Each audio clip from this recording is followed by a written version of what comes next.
One of the biggest dilemmas for any budget traveler is the eternal question: street food or restaurants? It's a debate that has raged on for as long as people have been traveling, and there are passionate arguments on both sides.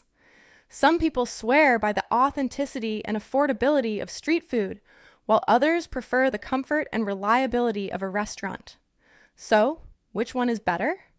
And more importantly, which one will save you the most money? Today, we're going to dive deep into the world of street food and restaurants and help you decide where to eat for less. So, if you're ready to settle the great food debate once and for all, you're in the right place. Let's start with the undisputed king of budget-friendly food, street food. In many parts of the world, street food is not just a cheap and convenient way to eat. It's a way of life. It's a vibrant and chaotic scene with vendors hawking their delicious wares on every corner. From the sizzling satay in Singapore to the crispy samosas in India, street food is a feast for the senses. And the best part? It's incredibly cheap. You can often get a filling and delicious meal for just a few dollars. I've had some of my most memorable travel meals at street food stalls, and I'm a firm believer that it's one of the best ways to experience a new culture. But it's not just about the price. Street food is also incredibly authentic. You're eating the same food that locals eat every day, and you're getting a real taste of the local cuisine. You're not going to find a watered-down, tourist-friendly version of a dish at a street food stall.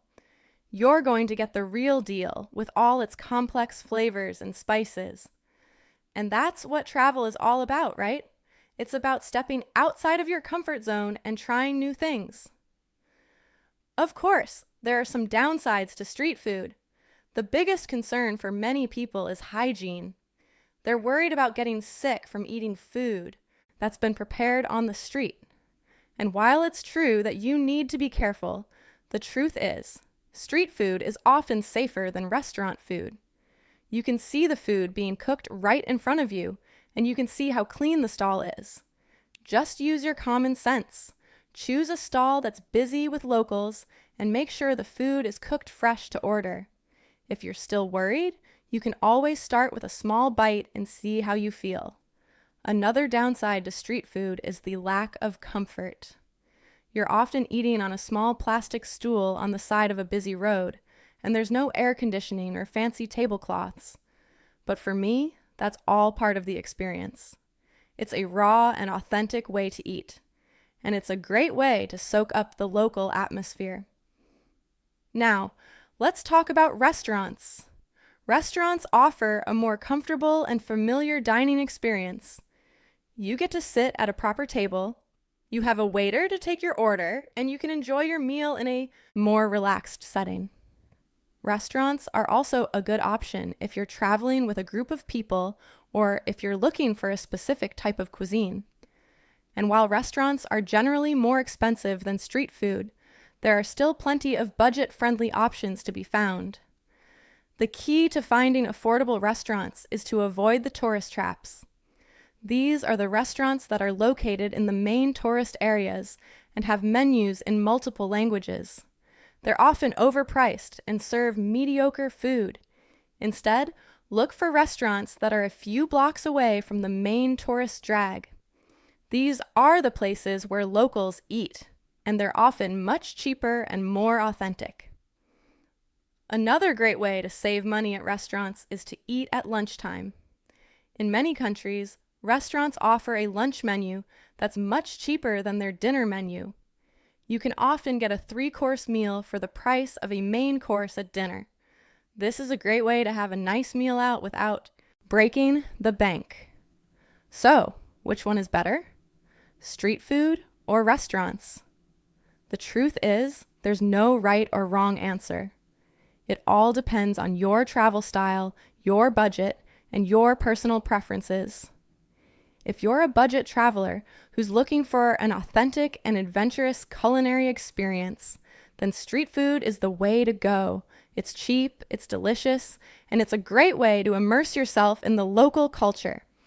But If you're looking for a more comfortable and relaxed dining experience, or if you're traveling with a group of people, then a restaurant might be a better option. Just make sure to do your research and to choose a restaurant that's off the beaten path. Personally, I like to do a mix of both. I'll eat street food for most of my meals, and then I'll treat myself to a nice meal at a restaurant every now and then. It's all about finding a balance that works for you. I hope this video has helped you understand the pros and cons of street food and restaurants. Which one do you prefer? I'd love to hear your thoughts in the comments below. And if you found this video helpful, don't forget to give it a thumbs up and subscribe to Travel with Mila for more budget travel tips and advice. Until next time, happy travels! Let's break down the cost difference a bit more. In a city like Bangkok, you can get a delicious and filling bowl of pad thai from a street food vendor for around 40 baht, which is about 1 pound. A similar dish in a tourist-friendly restaurant could cost you 150 baht or more. That's a huge difference, especially if you're on a tight budget. Over the course of a month, eating street food for most of your meals could save you hundreds of pounds. But it's not just about the money, it's about the experience. When you're eating at a street food stall, you're part of the local scene. You're rubbing shoulders with locals, you're watching the world go by, and you're getting a real taste of the local culture. It's a much more immersive experience than sitting in a sterile restaurant with a bunch of other tourists. Of course, there are times when a restaurant is the better option. If you're celebrating a special occasion, or if you're just tired of eating on the street, then a nice meal at a restaurant can be a welcome treat. And if you're traveling with a group of people, it can be easier to find a restaurant that can accommodate everyone. But even when you're eating at a restaurant, there are ways to save money. Look for restaurants that offer a set menu, or a menú del día as it's called in Spain. This is a fixed price menu that usually includes a starter, a main course, a dessert, and a drink. It's a great way to have a multi-course meal without breaking the bank. Another tip is to share dishes. In many cultures, it's common to order a variety of dishes and to share them with the table. This is a great way to sample a lot of different foods without over-ordering. And it's a much more social way to eat. And don't forget about happy hour. Many restaurants and bars offer happy hour specials on drinks and appetizers. This is a great way to have a cheap and cheerful meal before heading out for the evening. So, the next time you're faced with the street food versus restaurant dilemma, don't just think about the price. Think about the experience you want to have. Do you want to have an authentic and adventurous culinary experience? Or do you want to have a more comfortable and relaxed meal? The choice is yours. And the good news is you can have both. Travel is about the journey, not just the destination. It is about the people you meet and the experiences you have. It is about learning and growing as a person.